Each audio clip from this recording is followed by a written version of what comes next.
عورتیں اس ویڈیو کو ضرور دیکھیں اور غور کریں۔ امین القادری کی تقریریں سبسکرائب کر لیں ہمارے چینل کو۔ بڑی معذرت کے ساتھ برا مت ماننا، میں عورتوں کو کوسنے نہیں بیٹھا، لیکن اپنی بہنوں سے بہت درد دل کے ساتھ پوچھنا چاہتا ہوں، اے خاتون جنت کی کنیزوں، کیا مردوں نے ہی صرف جنت میں جانا ہے؟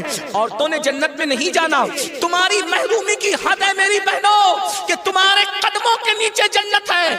اللہ کے رسول فرماتے الجنت تحت اقدام الامہات، جنت تمہاری ماؤں کے قدموں کے نیچے ہے، لیکن ساتھ ہی حضور نے یہ بھی فرمایا کہ میں نے جہنم میں سب سے زیادہ اگر کسی کو دیکھا ہے تو عورتوں کو دیکھا ہے۔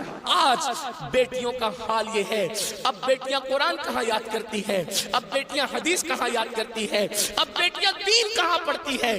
یہ تو گانے سنتی ہے، یہ تو سیریل دیکھتی ہے، یہ تو فلمیں دیکھتی ہے۔ اللہ اکبر!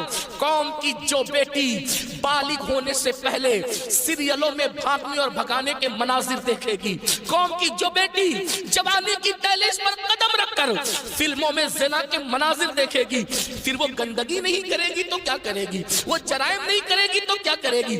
اے خاتون جنت کی کنیزوں، جب جب اللہ کے دین کو تم پیٹ کے پیچھے ڈالو گے تمہیں رونے کو مزدور نہیں ملے۔ اور آپ جانتی ہیں یہ سیریل اور گندی فلموں کا نتیجہ ہے کہ بچیاں کسی اور کا ہاتھ پکڑ کر چلی جاتی ہیں، معاشرہ اس کو دھتکار دیتا ہے، پھر وہ ایک دو بچوں کا باپ بن کر کے اس لڑکی کو دھوکہ دے دیتا ہے، پھر جب وہ لوٹ کر آتی ہے تو نہ ماں باپ قبول کرتے، نہ بھائی قبول کرتے، نہ خاندان قبول کرتا ہے، اور وہ ظالم تو دھوکہ دے ہی چکا ہے۔ علم کی بات چل رہی ہے، رسول اللہ کی نواسی، جس طرح سے امام حسن کے کان میں، امام حسین کے کان، قرآن اگر کسی نے کیا ہے تو وہ سیدہ زینب پاک کی ذات ہے۔ صرف 7 سال کی عمر میں سیدہ زینب نے حافظ قرآن کیا تھا، آپ قرآن کی حافظہ تھی۔ اللہ اکبر!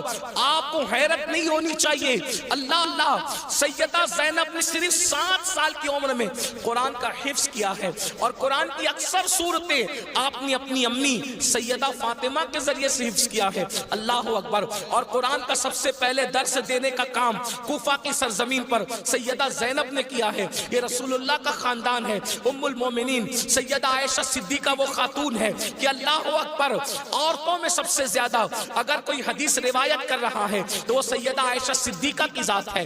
اور آپ مفتی 4 ملت ہے۔ اصحاب میں جب کسی مسئلے پر اختلاف ہو جاتا تو لوگ کہتے چلو ام المومنین کی بارگاہ میں ان سے پوچھیں گے۔ حیرت کی بات ہے، مردوں کا علم اختلاف اگر کسی کا قول فیصل کی حیثیت سے ختم کرتا ہے تو اسے ام المومنین سیدہ عائشہ صدیقہ کے نام سے جانا جاتا ہے۔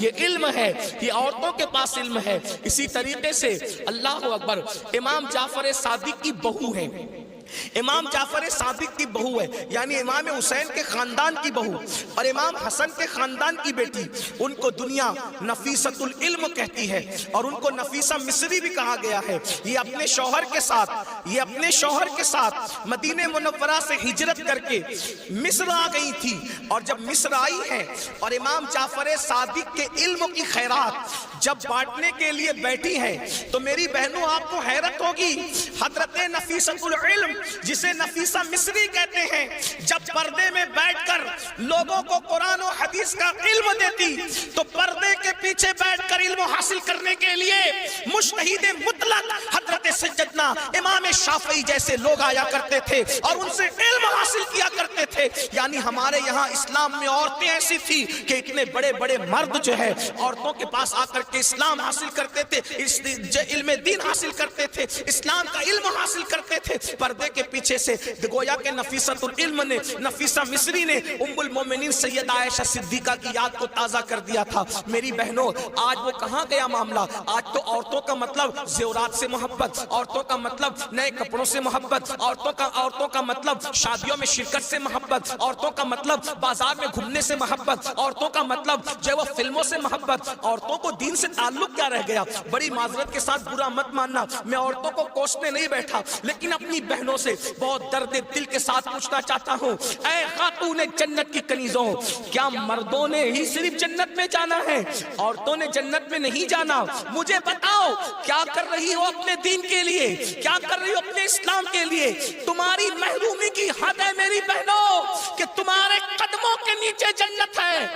اللہ کے رسول فرماتے الجنت تحت اقدام الامہات، جنت تمہاری ماؤں کے قدموں کے نیچے ہے، لیکن ساتھ ہی حضور نے یہ بھی فرمایا کہ میں نے جہنم میں سب سے زیادہ اگر کسی کو دیکھا ہے تو عورتوں کو دیکھا ہے۔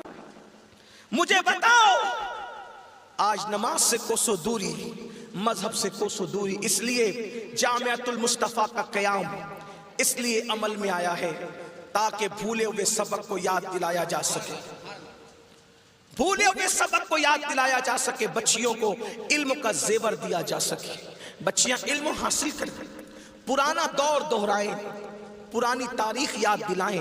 لوگ کہتے ہیں تاریخ اپنے آپ کو دہراتی ہے، دنیا آج کہہ رہی ہے بیٹی بچاؤ بیٹی پڑھاؤ، 1450 سال پیچھے ہے دنیا اسلام سے، دنیا آج کہہ رہی ہے بیٹی بچاؤ بیٹی پڑھاؤ۔ میرے نبی نے 1450-1500 سال پہلے بیٹی بچا کر بھی بتا دیا اور بیٹی پڑھا کر بھی بتا دیا۔ اللہ کے رسول نے بیٹی بچایا تو ایسے بچایا کہ بیٹیاں ان کے آنے سے پہلے زندہ دفن ہوتی تھی، مگر ان کے آنے کے بعد بیٹیوں کو دفن نہیں کیا گیا بلکہ بیٹیوں کو ماتھے کا جھومر بنایا گیا۔